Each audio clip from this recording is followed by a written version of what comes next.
Welcome to the Versatile Success Podcast, where we bridge the gap between personal development and life success. We do this to inspire a world full of dreamers to do more, have more, and become more in life.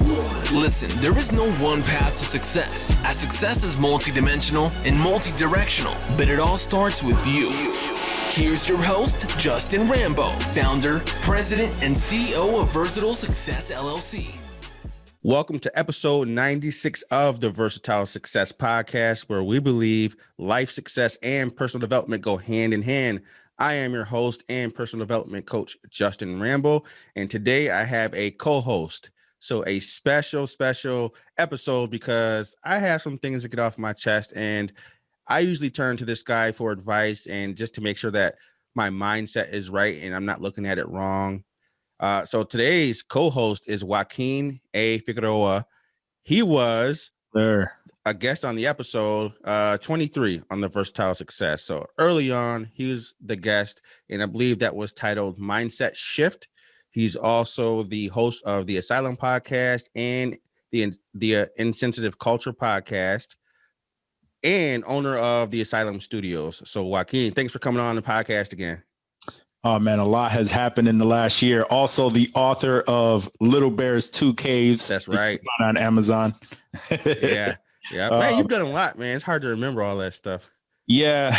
You know my mind, bro. My mind is like all over the place everywhere. And I could be, and this is a great topic that we're going to talk about today because I'm not immune to it. Like my mind can be everywhere. And sometimes I'm my own worst enemy. So, you know, it's definitely something that I feel like, we're going to have a good conversation on, man. You know, I love it. It's funny because I often hear other podcasts, and there's one in particular I listen to where they'll take something from the week, whether it's a good thing or a bad thing, whether they're happy or upset, and they'll just dive into it. And I typically don't do that. It's more so like I'm teaching a lessons or I'm interviewing a guest, but I had something happen yesterday that set me off. And like I said, I want to get it off my chest. And when it happened, right, I was in my feelings in the moment. I was firing off a bunch of text messages to you or DMs to you about it. But while I was doing that, I started to realize it was a self-sabotaging thing. Right? So I want to give the listeners a little bit more context. So without naming any names and going too far into what happened, there was a former client that I had, right? Personal development client. And this client, you know, I really wanted this client to win. He reached out to me, I don't know, probably early on when I first started the podcast because he heard about the podcast and he loved what I was saying. And so, you know, I hadn't known him. Didn't know him at the time. And he said, hey, could we chat? Or something like that. Or maybe I said, let's get in touch. But it wasn't about business. It was just me talking to him. So this was probably 7-8 months ago. We ended up doing a Zoom, right? Because this client lives in another state. But we were on the call for 2 hours. And there's nothing wrong with that. I actually liked that conversation. But this part is going somewhere. So you'll get to where I'm going. So that was about 7 or 8 months ago. Talking to this client, 2 hours, great conversation, helped him out with some things, gave him some advice. Subsequently enough, the key question he had for me and the advice I gave him, he didn't listen to, which is fine, right? He didn't really know me well enough to really value what I had to say other than the podcast and some of the other things. So he reached back out to me maybe 2 months later, right? And we've been keeping contact through DM. Hey, how you doing? X, Y, and Z. And he tells me he wished he listened to my advice because what he did was he hired another coach. And the coach was rather expensive for, you know, what he can afford. And he had to make a lot of sacrifices. He wishes he listened to the advice I had given him. X, Y, and Z, that was fine. But through that, I was still talking to him for a couple of months, going back and forth, nothing about coaching in the business. And then it got brought up that, I don't know if I brought it up or he brought it up, but he wanted to take me on as his personal development coach. I said, yeah, that's cool. That's fine. And he was a little jaded by his past coach. So maybe another couple of months, he finally says, okay, I'm ready. But every time he says I'm ready, he disappears. So me being persistent, hey, what's going on? Are you okay? You said you're ready, X, Y, and Z. So after a while, a couple of weeks goes by, he signs on as a one-on-one client. Things are going well, things are going smooth, but I immediately start to identify certain things because, I think how we had it set up, we were going to meet 2 times a week for a certain amount of time, but I would always go over the time because I wanted to make sure things were good and things were smooth. So I would spend a lot of extra time. But this particular client would miss a lot of the appointments, right? Or it would be, I would wait on Zoom for 10, 15 minutes and I would text this client, hey, you coming on? Oh, I forgot we had it today. Mind you, you know how I am. I'm organized. Once we schedule things, actually the client schedules it and it goes right to their calendar. So they would make all these excuses and I let it go a couple times. And then it got to a point where I said, okay, if you're late after a certain amount of time, we're not going to have that session. You just miss out because I wanted to, you have to value my time. I have things to do. I work on the schedule. Things are going well outside of that. And we're making a lot of progress. And this particular client wanted more clarity, wanted to understand themselves.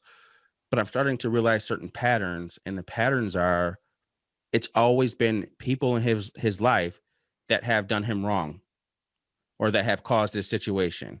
And then I found myself spending a lot of time talking about the people in his life versus him. And so I told him, I said, hey, we're spending too much time focusing on people. We're focusing on you right now. And so that sort of retrained and refocused what we're talking about. And, we had a project to do. One of his goals was to do something like release a podcast. And, he would commit to a portion of what he was supposed to do and then like fall through on another portion because something would come up. Someone says something happened in his life. It's always something that happens in his life. And so I'm thinking, man, self-sabotage, because guess what? His former coach told him the same thing and he got upset. His former coach told him, I think you're self-sabotaging. And he got upset. So, that's what his coach said. That was their relationship. I didn't bring it up, but I'm starting to realize certain patterns. People, environment, self-sabotage, right? Right. His environment was conducive to how he was or how he is. And so I finally said, dude, I think you really are self-sabotaging yourself. He understood it. He was fine. And we would go back and forth through our sessions, right? Meet twice a week. But on top of the sessions and on top of me spending a lot of time with this client outside of the normal scheduled time slot for the sessions, meaning going over a half an hour each time, I would also text every day, hey, how you doing? What's up? How's it going? X, Y, and Z. And there was always these stories of something happening, something not going right. Someone said this, someone said that. Okay, we got to the point where we were like, we have to start cutting off certain people in your life because it's always been a crutch. And the client was, yeah, you're right. I'm not going to bother with certain individuals anymore. And so what I realized is he would stop for a while and then he would go back to it. And I wouldn't know necessarily he went back to it until he started talking about something that happened. And so I would say, wait a minute, I thought you weren't dealing with these people anymore. Long story short, something's always happening. He was involved in some, I don't know what he was involved in, but it came to a point where he had to get out of the environment. He had to move. And after 3 months, right? I said, okay, we've done this for 3 months. We've grown. He was excited. I've seen him cry. I've seen him, if I go through all my text messages and my DMs, so many thank yous, so many you're the truth, so many I'm just happy that I found you and it was God sent and all these things, all these praises. And I said, I just want you to win. And so after 3 months, I said, okay, 3 months, I want you to spread your wings now. Now, here's where it gets cool is I could have kept charging him. Hey, go for a 4th month, go for a 5th month. You need help. But my goal is to not always have people need me. Right. And that was one of his things is he's, he tends to need advice from other people. And then I realized he's taken a lot of advice from a lot of people. And so after 3 months, spread your wings. checking in back and forth. Things are going well, things are not going well, back and forth. And so about, I want to say, a month after our last session, he said, "Hey, I want to do your program," meaning like the group program. Okay, that's fine. And I'm not sure if he missed this first one, but he ended up signing up for one of the programs, made the first 2 sessions. Oh, that's cool. He's making the first 2 sessions. Misses the third one. And automatically my mindset is reverting back to him not being accountable for certain things and whatever. And then I text, "Hey, what's going on? You missed the session." "Oh, I didn't know it was today." Mind you, you've been part of that program. It's the same days. Like everything's the same. Subsequently enough, he misses like 4 more sessions. And one session was because his mom passed, but I didn't know it at the time. Right. So his mom passed. So I was there for him. I was like texting him every day. "Hey, how you doing? Keep your head up, X, Y, and Z." And I wasn't going to mention the program at this point because I know he was going through some stuff, but he started texting me on a Sunday when the Bills are playing, saying, "Hey, I see your team is doing good." So that meant to me his spirits were up a little bit more. Yeah. Okay, cool. So about the program, you've missed a lot of sessions. I'm not sure if it's wise to come back in, just do another one, right? Because it's like a progressive thing. So you miss 4 sessions in a row, you're lost. Everything is linear with it. Like you have to keep up with it in order to benefit from it. Yep. And so I said, just if you want to do another one, sign up for another one. He's like, "Yeah, I think that's a great idea, coach." I said, "By the way, I can't give you a discount on the next one. You're going to have to pay full price." Now, the reason I said that is because I wanted him to have more accountability for it. Right now, he could have easily rejoined the one he was in, because I never said he couldn't. I said it wouldn't be wise because you would just be lost. But he said he wanted to do the next one. That was fine. And then I have to stay on top of this type of individual because they're not the type of person who does what they say they're going to do. Right? You have to always go back and say, "Hey, are you going to do it? Are you going to do it? Or what time are you going to do it? Or what day?" Like you have to keep going back. And so the day comes where he said he was going to sign up. He didn't sign up. I didn't say anything to him. That's fine. Wait a couple of days. He hasn't signed up. And then, check up on him. Go to his Instagram. And I see he's bashing me and his first coach, saying, these coaches are out here for money and X, Y, and Z. And, that bothered me because, number one, I spent a lot of time with him. And number two, it was a more than just a coach client, meaning I was a friend. I really wanted him to succeed because he was going through some stuff. I've seen the man cry, grown man cry a couple of times. I've seen him really happy. I've seen him happy because he accomplished certain things. I've seen him talk about his kids, right? But within that period of us really not talking as much in terms of from coaching to everything that's going on in his life, I realized he was listening to the same old people. He was around the same old people. He's around the same environment, even though he moved. And this is what I keep talking about on the podcast. He was around the same digital environment, same friends, probably in his phone, same people on the social media. And you've seen the social media. It's not like, he hides his stuff type of deal. And I'm thinking, man, there's a common denominator. He's saying the same things about 2 different coaches who have different styles. And he praised my style a lot. And we've gone through a lot and gotten him over a lot. And then I realized self-sabotage. He's going reverting right back to what he was doing before. And so, I hit him up. I said, "Hey, if you felt this way, you could have called me. You have my number, X, Y, and Z." And then he starts backtracking. But he did say, he told me, he's like, "You said you're going to give up on me." What I told him was, at some point, I can't help him anymore. He's going to have to help himself. That's what I was alluding to. And so he's the type that he needs people, but he's around the wrong people, but he self-sabotages himself. Even when he reaches a certain level, it seems as he self-sabotages to get right back to where he felt most comfortable. Right. So that's what I took from that whole experience.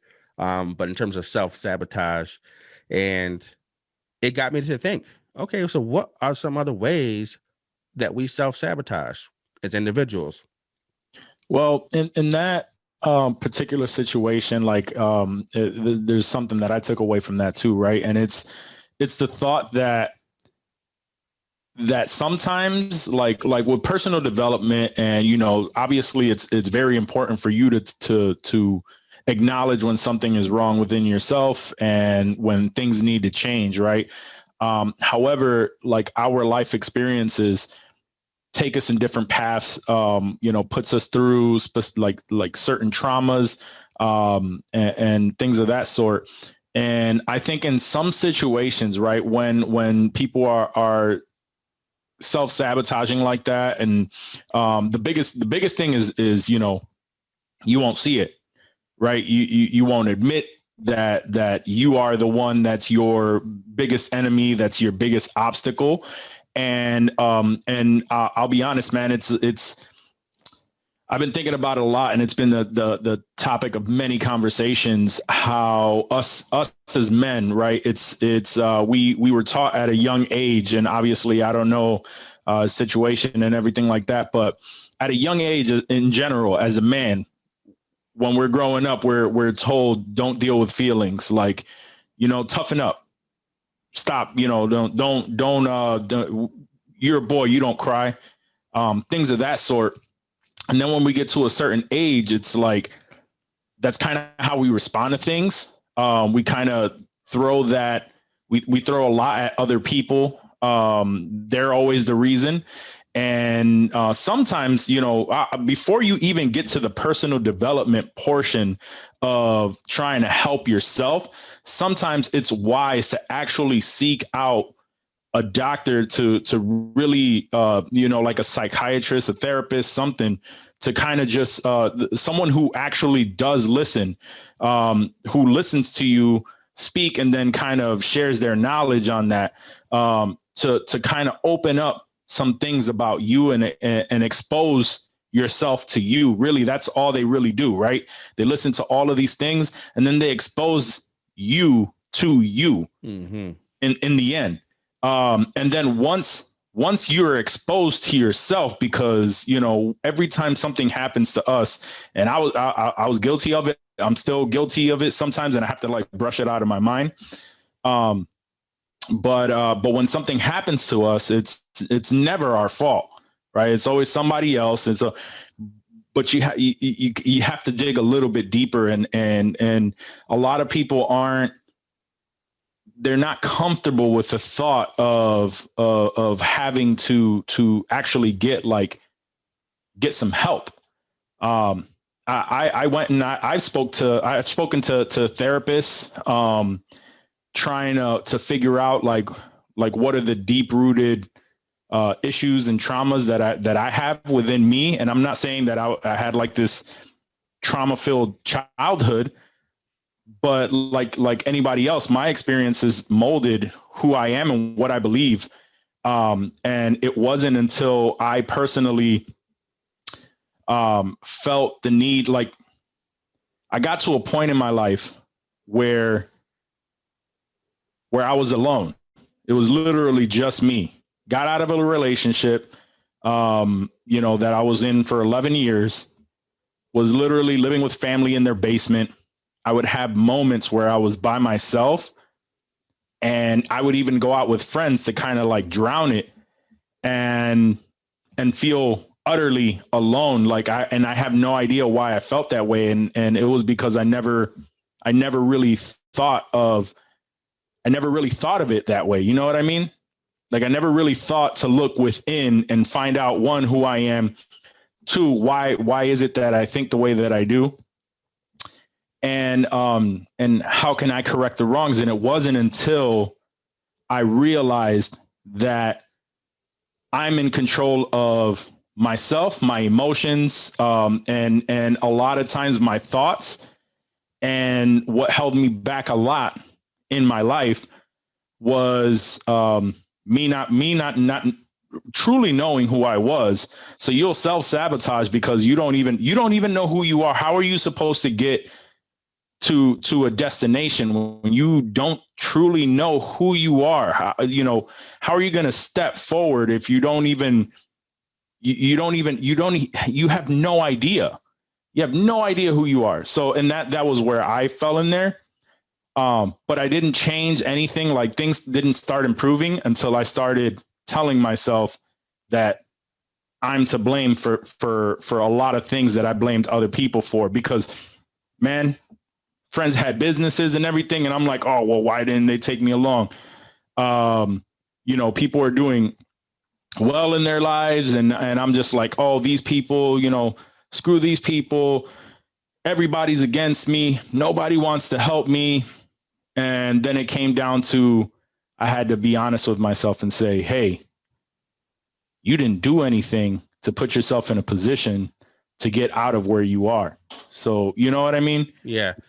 And that is huge when you can own up to your mistakes, and you can go through something and really sit there and think of, like, just ask yourself, how is this my fault? Even if you feel like it's not your fault, sit there and truly ask yourself, how is this my fault? And start breaking it down. Well, maybe I could have done this, or maybe I could have done that. And it could be as simple as I needed to remove that person from my life a long time ago, because that's the way that they talk to me, is always talking down on me, or always, hey, even if it comes down to that, it's still your fault that that you are coming in contact with this person. Oh, let's stick on that part, because that's one of the keys to this whole this thing, right? Mm-hmm. And so I think one thing that you're alluding to, and then I'm alluding to in the story, is there's different forms of self-sabotage. Mm-hmm. And I think one of the most dangerous forms of self-sabotage is the finger pointing, right? As the saying goes, you point your finger at someone, there's 3 other fingers pointing back at you, right? Because when you finger point, you take all the responsibility off of you. It's easier for you to walk away from the situation. It's easier for you not to deal with yourself, because in your mind, it wasn't you. But let's take it from a standpoint of someone who's done the work. They understand themselves, they know themselves, and they keep going back to the same cycle. And there is a influencer that you and I were talking about earlier today, and they actually have a really good explanation for those individuals who get to a certain level, right? They start to break free and they start to understand themselves. They're starting to grow, but then they revert back. And so this influencer says it's your internal thermostat, right? The thing that regulates you, like in your house or your apartment or your condo, wherever you mansion, all right, wherever you stay, you have the thermostat, and it's set to a certain number. So let's say it's set to 68. Well, if it drops below 68, it rises back up, right? And if it gets too high, right, if it gets past 68, it doesn't even work, pretty much, right? But pretty much what he's saying is it's set to a certain degree. And so if you've lived your life in a certain environment around certain people, a certain lifestyle, and you've done it for a long time, your thermostat is set to that. Mm-hmm. But I often say, people say, how do you reset your thermostat? How do you change it? I don't know it depends on the situation. But what I will say is basic principles, basic math, the common denominator. Look at the patterns. If the patterns are the same, you always find yourself in the same situation, no matter what you've done to try to get out of that situation, then what's the common denominator? The common denominator is you, that particular person, right? And I've had to stop myself in terms of self-sabotage in the past, because it wasn't for me necessarily a finger pointing thing. It was repeating the bad patterns. I knew I was at fault, but I was repeating it over and over, even though I was trying to grow out of it. And so for me, it was, okay, let me raise my thermostat. And so this is what I did to raise it, is I got exposed to other things, other people, a new way of thinking, a new way of life. I needed to see, hear, and touch that there was something else out there. And so that raised the bar for me, which thus raised my internal thermostat. So with a lot of individuals, what I do is I try to expose them to a reality that they're not used to, because I think the status I put the other day is, and I don't remember verbatim, it's somewhere on social media, but your in control of your environment, good or bad, but you can expose yourself to good or bad, right? You can raise your environment or you can diminish your environment. Your view of the world is depending on what you do. And that's why I always go back to creating or controlling your environment with the digital age, social media, right? But also who you're around and who you talk to. So going back to, and I'm not going to harp on this story too long, and I don't want to preach like I'm from a pulpit. I know what the facts are, right? Facts are facts. When I went to that Instagram and I saw that video, the person who commented on it, there's only one comment, number one. The person who commented on the status was the same person that we had discovered had been the issue the whole time. That friend that had been the issue the whole time, right? Egging him on. Yeah, you don't need coaches, blah, blah, blah. But this person has always been the issue. And we both agreed with that. Now, I don't know that person, but just through the stories. Right. So what does that mean? It means with the self-sabotage in this particular case, finger pointing, you went back to what felt most comfortable to you and you released everything because you tried to blame everyone else, which sets you back. And so I know for a lot of individuals, the self-sabotage thing is real, but it comes in many different forms. So in your case, I guess, what are some ways that you found self-sabotage in your own life? With self-sabotaging, it was always, for whatever reason, it was always like money. Money is a big self-sabotaging kind of thing with me. For the longest time, and even though I've said it before, right? I felt like I was meant for greater. I've always seen. I always felt like it was hard. Like money is hard to get. That was always my thought, right? So, and with that thought, like that's exactly how it's going to happen, right? So I found myself in a lot of debt. I found myself not caring about what I spend money on when I do have money, because I was, trying to, buying a lot of things to essentially please people who didn't matter, to look like I had money for whatever reason. And I think a lot of that came from, when like I was saying earlier, like you kind of have to find out where it's rooted and why you feel that way.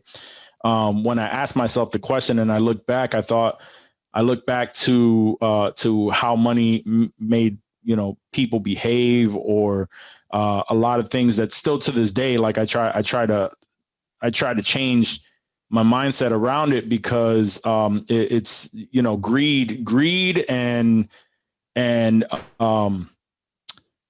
like being flashy. We had that conversation, being flashy, being what was the word that I was looking for? Like boasting about having money, more money than this person, that like person. Floyd Mayweather. Yeah. I couldn't stand Floyd Mayweather. Right. You know what I mean? That one. So I like those type of people weren't the people that I necessarily liked. So that was a big thing.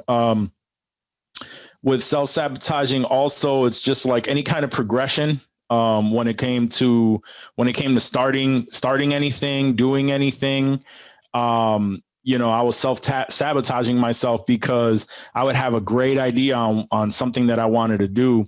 And then, I would tell myself like, oh, people would think I'm, I sound stupid, even with like podcasting and doing what I'm doing right now. Right. There was a lot of thought of why would I I can't do this, especially like solo episodes. We had that conversation too. I would want to make more content, but I wouldn't do anything by myself because I was too worried about like sounding stupid. So, or am I saying the wrong things, or am I fumbling on my words? Am I stuttering too much? Things of that sort.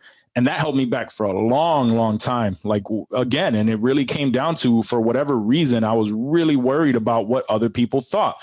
And because of me being worried about what other people thought, the second that I went to try anything new, the thoughts start flooding in my head on how it can go wrong, who's going to judge me. You know, it's those are the main things, right? How it can go wrong and who's going to judge me. Regardless on whether I did a good job, bad job, whatever, it's the thought of people laughing at me. Nobody's laughing. Nobody's laughing Right. at me. Nobody's going to say anything. You know, you may get one or two comments, but it's not something that should stop you. However, when it came to those situations where I had a great idea, I wanted to capitalize on it, I wanted to do it. There's always something that's just like the thought creeps in. It's just like, but what if? Like, what if? And my what ifs weren't good what ifs. It's not like, what if I, you know, like, man, what if this hits? You know what I mean? That keeps me going. Right. I was just like, man, what if I fail? What if I fail? How stupid am I going to look if I fail? But the reality is now I'm in, you know, and I'm not perfect. I still have things like that I struggle with constantly. Now my thought is, let me start this. Once I start it, make it public. Once I make it public, now my fear is me stopping. Mm-hmm. You know, like that's my thought is like, man, what if I stop? What if I stop? And then those people that I once thought would judge me and all that stuff, you know, those people are going to win. Nobody really cares. Nobody really puts that much thought into my life, you know, more than me. Mm-hmm. But at the same time, it's like we have, this is one thing that we have to realize, right? We think of the universe as being one gigantic place. And that's true. However, your universe doesn't look anything like my universe. You know what I mean? Mm-hmm. Like you have your way of thinking, your way of life, your vision, the way the world works to you. And that is completely different from my thought, my life, the way the world works to me, my point of view. And that was one of the things that really like helped me kind of get past that. It's like, man, you really are you really are the hero in your own story. Yeah. Right? You have your story. I have my story. This person has his story, and he doesn't care about me as much as I don't care about what he's doing. And we get so involved in other people and the connections that we make with other people, that sometimes that's, you know, that slips into us and how we feel about ourselves and how we move and how we, you know, perceive ourselves. And your perception of yourself is everything, because that's where you start to self-sabotage. If your perception of yourself isn't held up to high regard, bro, let me tell you, you're not going to get anywhere. Yeah. You're not going to get anywhere. So you brought up some key points there, and I wrote some things down, because what it's sounding like is self-sabotage can come back to a couple different things, but a couple of the main things are your self-worth, like what you think about yourself, how you feel about yourself, right? So I think that first sets your internal thermostat, right? As that influencer said, because what you think about yourself, that's the level of what you're used to, right? That's the known. And so anything obviously out of the unknown is a little scary. So if you dip your, go out of the unknown a little bit, it's still scary. So you try to go back in. But I think it's important for people to realize or think about, okay, why do I think this way? So, you know my story. When in school, I felt stupid, and it turns out years later, I wasn't stupid. It was just my first experience with first grade. But for years, I perpetuated feeling stupid because of my one experience. Yeah. And so it's like, okay, one, why do I feel like this about myself? Right? Digging that back up. But the other key things you said is, I think a lot of times the self-sabotage can be broken down into environment, habits, and perspective. And the perspective I'll link with association, because you just said something about money, whereas you would link money to people like Floyd Mayweather, not, verbatim, but like that was the association, right? And so that brings the perspective of what money may be to you. And so you don't like that. in terms of people that are flashy. Now think about this, right? You don't like that in terms of people who are flashy and the money thing, but you're thinking about money. And so you don't like something on the other end of it. That is like the perspective of getting money. And so your comfort level is, I don't want to say not getting money, but the comfort level is like, as sad as it sounds, but it may be where it is or a little bit higher because it's like you're used to it, but it also depends on that what that association is outside of it. And so it's like that perspective where you may have someone else who grew up and saw money from respectable people.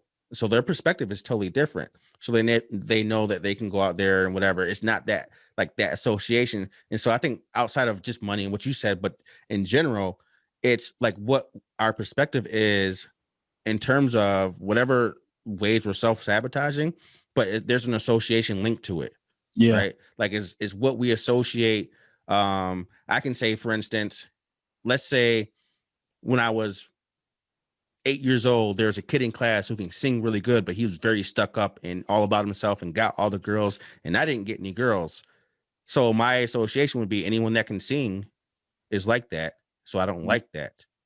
But if I didn't like that, I would never try to sing because I wouldn't want to be like that. But if I could sing, though, I would never know.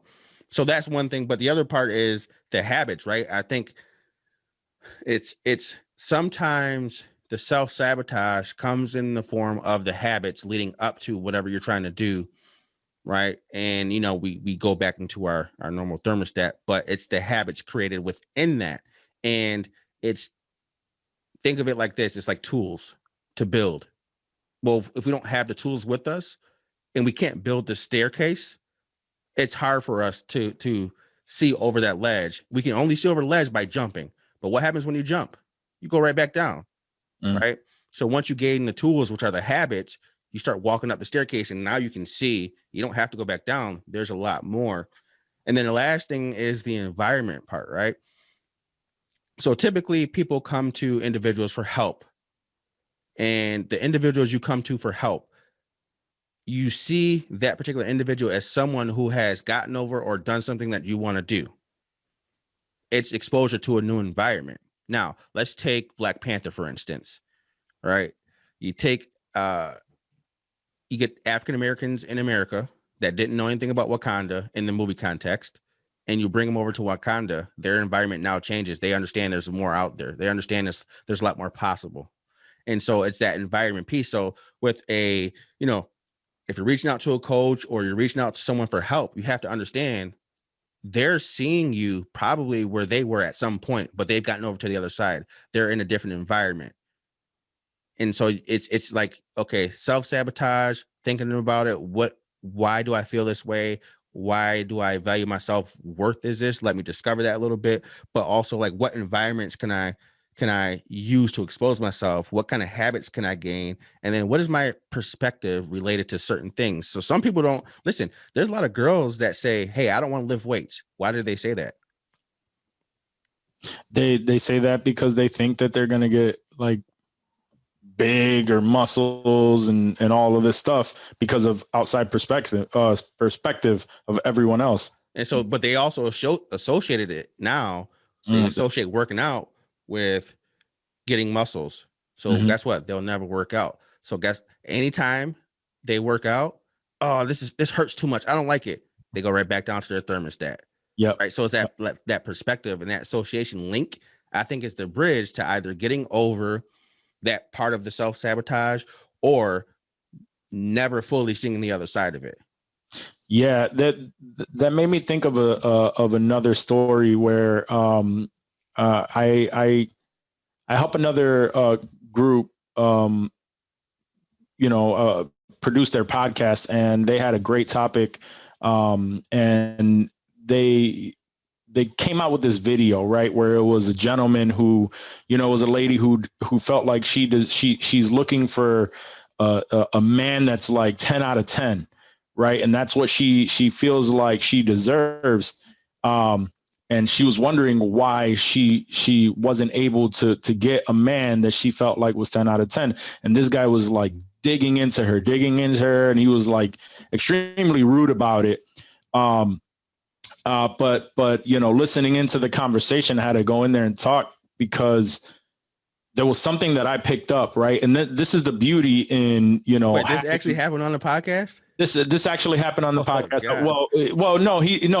He played a video. Oh, okay. Talking about this instance where the guy was digging in on her and whatnot, and they were discussing like, was that the right approach?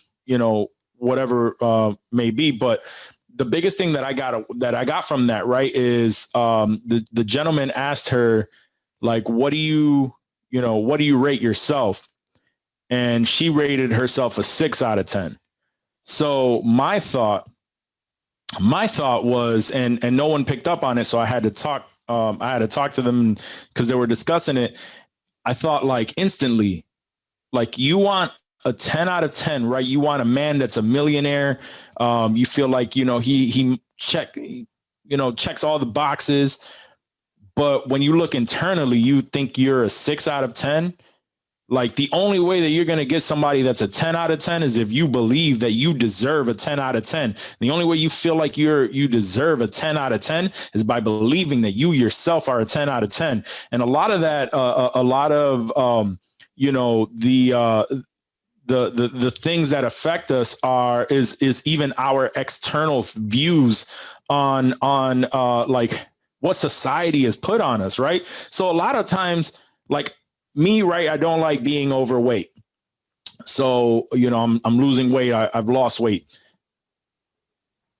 Mostly, right, I need to do it. I need to do it for the right reasons, right? I need to do it for my health. I want to stay, I want to be alive, for my kids, and I want to stay as long as possible. But the majority of people, if you ask them why they want to lose weight, is because I'm fat. Girls don't like me. Guys don't like me because I'm fat. People snicker, blah, blah, blah. Like, that's what you tell yourself. Like, and these are not reasons why you would do any of this stuff. You need to understand, like, first of all, talk to someone who has an ear for that. If you know people that are talking to you and they're constantly negative or talking down to you, get them out of your life. If you know someone who's a good listener and actually gives you insightful information and a different perspective on a specific situation, ask them that question. And they're truthful too, like truthful advice too. Correct. Yep. You don't want a yes man that's just gonna be like, oh, here he comes again. Yeah. And not only that, but I honestly think like self-development coach, all of that stuff is great if you're in a specific mindset to receive that information and put that to work. Like, actually listen to them step by step. It would be amazing for your life. But if you are at a point of your life where you're constantly backtracking, moving forward, backtracking, you've been told this person isn't good for you, this situation isn't good for you, but you keep gravitating to it, dead weight, then maybe you need to, like I said earlier, look for a therapist, look for a psychiatrist, look for someone with, someone who is not like steering you in the right direction, but helping you dig deep within yourself to get to the root of why you feel that the way that you do in specific situations, so that then you can deal with that properly. Once you acknowledge it and you could tell yourself like, man, I have been my own problem. And this, that, and the third is the reason why I'm like, I do these things, like just knowing that and being honest with yourself. That's why I'm like, right now, I try to be as honest as possible about everything. People meet me and, they'll be a part of a group and they'll say, tell me about yourself. I'm completely honest. Usually the number one comment that I get is, man, thank you for being so open and sharing so much when first meeting you. But the reason why I'm like that is because I was never like that. And the more honest that I can be with other people, the more honest I can be with myself. And the more honest that I can be with myself, when I come to a situation where I'm possibly self-sabotaging, I'm going to recognize that a lot faster. and I'm going to work at it. And I'm not telling you that it's going to be something where you're going to acknowledge it and then it's gone in a day because you acknowledged it. No. You have to recognize it. Within recognizing it, that's where you start chipping away at it. And it may take you some time to develop better habits and to get to a point that when you reach a specific situation where you would normally self-sabotage, you're actually pushing yourself to be better. And you know, if you would have told me that 7 years ago, I was on a high, I was thinking like nothing could happen to me. And then I got derailed and then I was alone. And, you know, and then when I got to a point when I was left with just me by myself to my thoughts, and I'm telling myself the truth, I don't want to hear it. I didn't want to hear it. I didn't want to believe that I was the reason why I was living. I was, over 30 years old, living in family's basement for a couple years, like beyond broke, like not knowing how I was going to put gas in my, like nothing, you know what I mean? Like you couldn't tell me that was my fault. That was my ex's fault for us breaking up and leaving me in a situation where I see the pain on your face right now. You know what I'm saying? Yeah. I'm just saying like I had everyone else to blame, And then when I was left by myself and I actually dig deep, I found out, man, this whole time it was my fault. Like I did that, I did that to myself. I didn't do anything to set myself up for a good situation where if something like this were to happen, I would land on my feet. Yeah. You know what I mean? I didn't do any of that. Yeah. And I had to come to grips with that. I had to come to reality with that. And then I start chipping away. You start chipping away. And now, now people look at me and I get all these compliments and stuff, and I'm still dealing with that.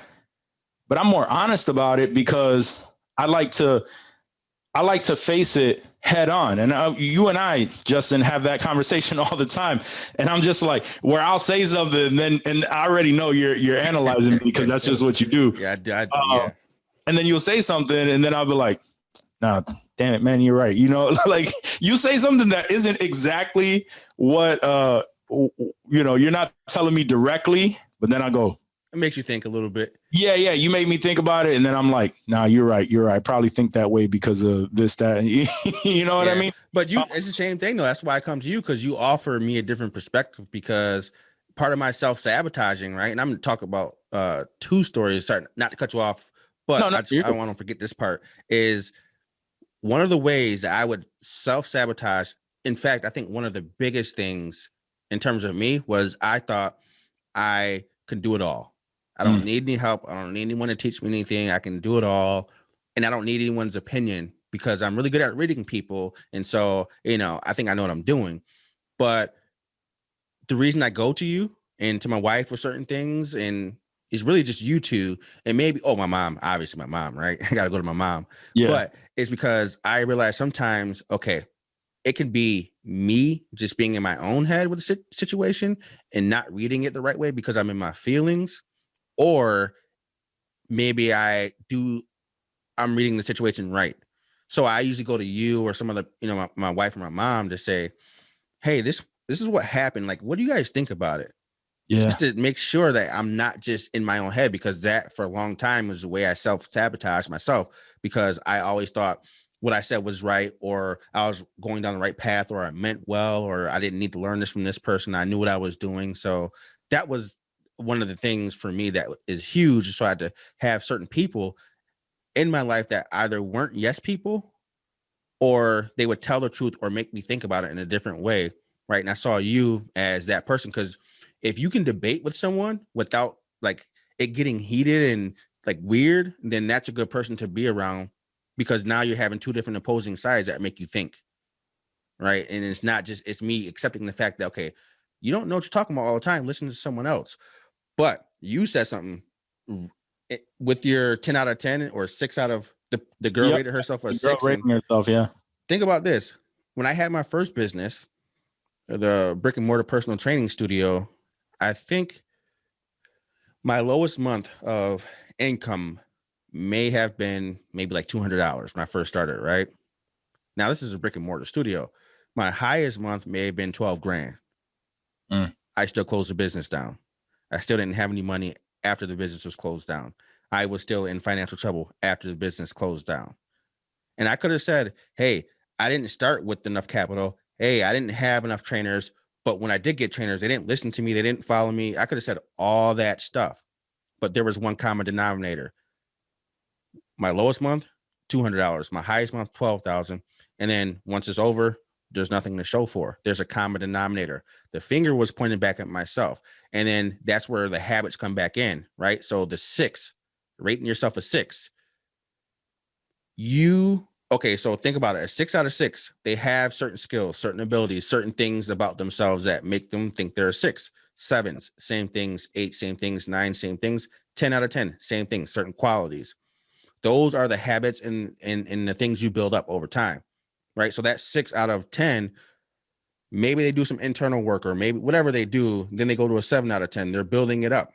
So me understanding, okay, I'm the common denominator for my business, not working the way I wanted it to, I had to realize there are certain habits that I didn't have that I should have put in place ahead of time. So now what I've been doing was putting those habits in place, right? And so that 6 out of 6 person has built new habits to go 7 out of 10, and then 7 to 8 out of 10, and then 10 out of 10. And so that goes back to those stacking those habits. And so while it may be the person may value themselves at a certain level or the self-awareness is not that high, I think it also ultimately goes back down to what are you doing to feel that way or to not feel that way. Right. Right. Because you have certain people who, like you said, will take the workout thing. For a lot of people, yes, it is about the physical part and how they look. But that goes both ways. They will feel down on themselves when they're not in shape, and they will feel good about themselves when they are in shape, whether the feeling good is just because you look better or you actually feel better, probably both. But it's important to understand that with in terms of the weight management and the self-awareness, or sorry, the self-sabotage, it's what you've done in between, the work you've done in between, the habits you've built up in between. Those habits in between made you feel better. And so I say to anyone, it's like, we'll take that same client, for instance, the environment, the people that you're around. What habits are you building up to make sure you're not around those individuals? What habits are you building up to get around new individuals? And so it's like, no matter how you're self-sabotaging yourself, right? It's what can you do to get out of that? What habits can you build up to go forward? And so that's why you'll see me, I'll question, I think you and I were going back and forth. I don't know, this is a while back, but I was saying certain things. I don't know if we're trying to start, I don't know if it was the podcast thing. I don't know if it was the weight loss thing, but I would ask you like small parts of it. Okay, so what are you doing today? How much time, or what could you do? Those type of things, right? Yeah. And so it's not really, and people that know me well, they know I'm not talking directly about that specific subject. I'm really trying to get you to build up those habits, because once you build up the habits in that one area, you can duplicate it in another area, right? Yeah. It's duplicatable, it's transferable. And so that's what I try to get people to realize is if you've done it in one area, you can move it to another area in your life and use that same system, that same method. So I'll give you an example. One of my other things I would do to self-sabotage is I would say I'm going to do something and then I wouldn't do it, right? I would say I'm going to do this, I'm going to do that. And this is like more in my early 20s, mid 20s. I'm going to do this, and I would get all hyped and I'll put it on social media. That was a red flag, but right. I would put it on social media and I wouldn't do it. And so I couldn't figure out why I wouldn't do it. And I would tell myself, hey, I know this is an issue. I need to like really do what I'm going to say. And so even though I knew it was an issue, I would still not do it. Right. And then I realized, when I work out, and I think I've told this on a podcast, when I work out, if I say I'm going to do 3 sets of 10, I may do 3 sets and the first set is 8. And I feel, oh, that was tough. I'm just going to stop at 8. Second set is 6. And then the last set, maybe I'll get 9. I never did 10. Yeah. There's no consistency. No consistency. So what I did was I started sticking to whatever number I said. And even if the last set, I wanted to double it or push it, I would do it. And so I realized that rewired how I thought, like, oh, I can actually do what I say I'm going to do. So what did I do from there? I took that into another area of my life, and I started becoming and what people call an executor on my goals, because I took it in the smallest area that I could control. And so what did that do? That got rid of that part of self-sabotaging. And so within doing that and that type of consistency, I realized, okay, the higher you go, the more you're going to need to monitor yourself. So self-sabotage. What else do I do to self-sabotage? Well, I think I know everything, or, I think I don't need to learn new things. Well, if I fix this one area of self-sabotage, let me try to fix this next area, because I'm starting to feel better about myself. Well, I'm gonna start going out to conferences, events, whatever, or put certain people in my life and ask them certain questions. Hey, how does this sound? How does this look? Right? Be a little bit more worried about what people think, even though sometimes I really don't care.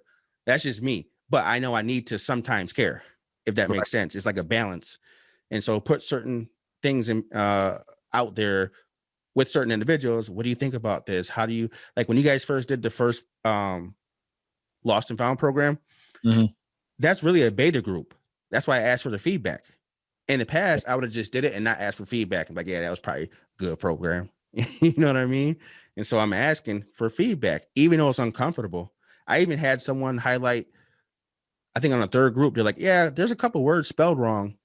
That's like nails on the chalkboard to me, because my dealings with school, not being able to spell right, or getting a bunch of red ink on my paper. But I knew I needed that feedback. So what did I do? I changed it immediately. Done. No more self-sabotage. That's over. So I think it's really about building those habits as well, as you said, and that 6 out of 10 illustrated that so well when you were saying that. Yeah, and I think the biggest thing that we have to take away from this is,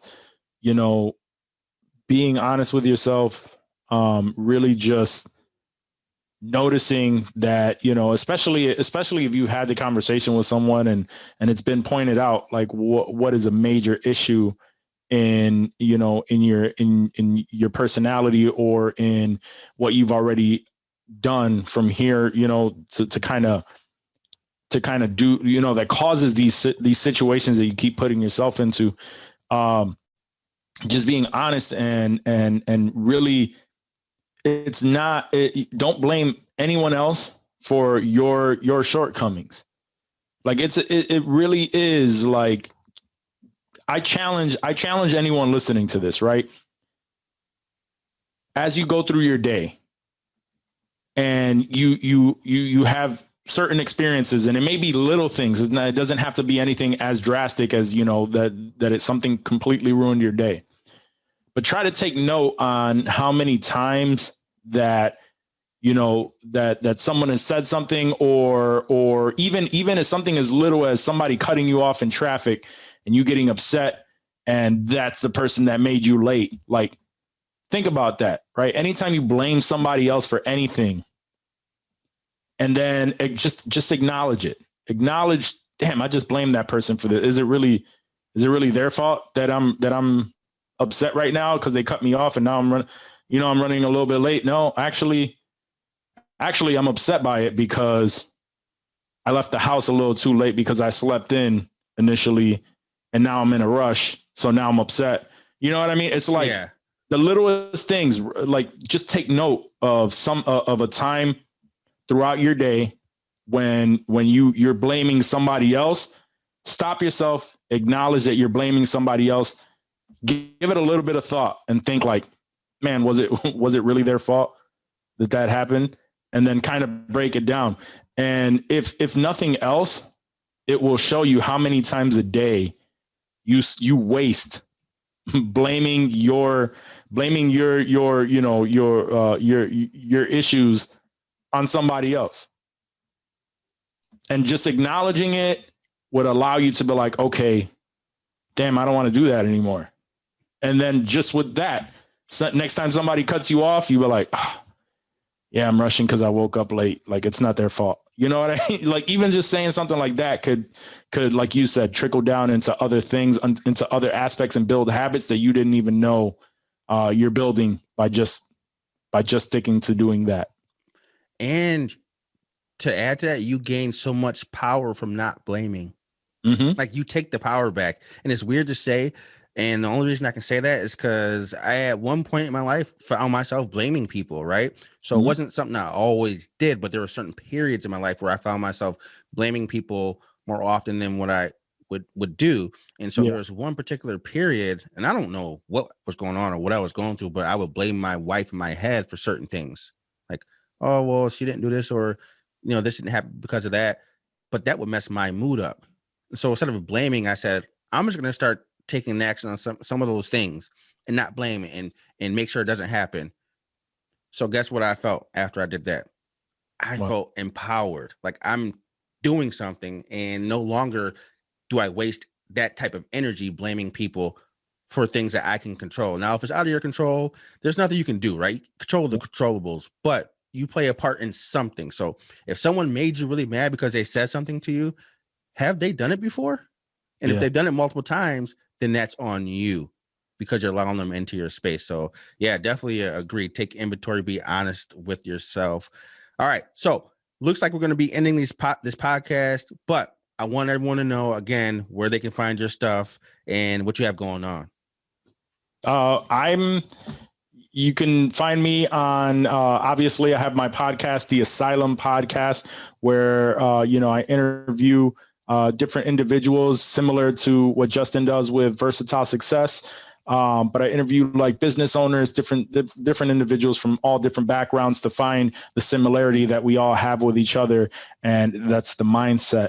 Also, if you're into pop culture and like hearing friends just, talking smack, I have Insensitive Culture, the podcast. You can reach out to me on Instagram, both at Asylum Pod for the podcast, and I have my own personal page that's at MJS Asylum. Or you can hit me up on Facebook, Joaquin A. Figueroa on Facebook. And that's mainly where you can catch me. I'm trying to get all over the place. I'm on Twitter now. I'm on the Twitters. I'm stepping up. Got the TikToks. I don't be doing all that crazy jazz. I think you should. About the same stuff.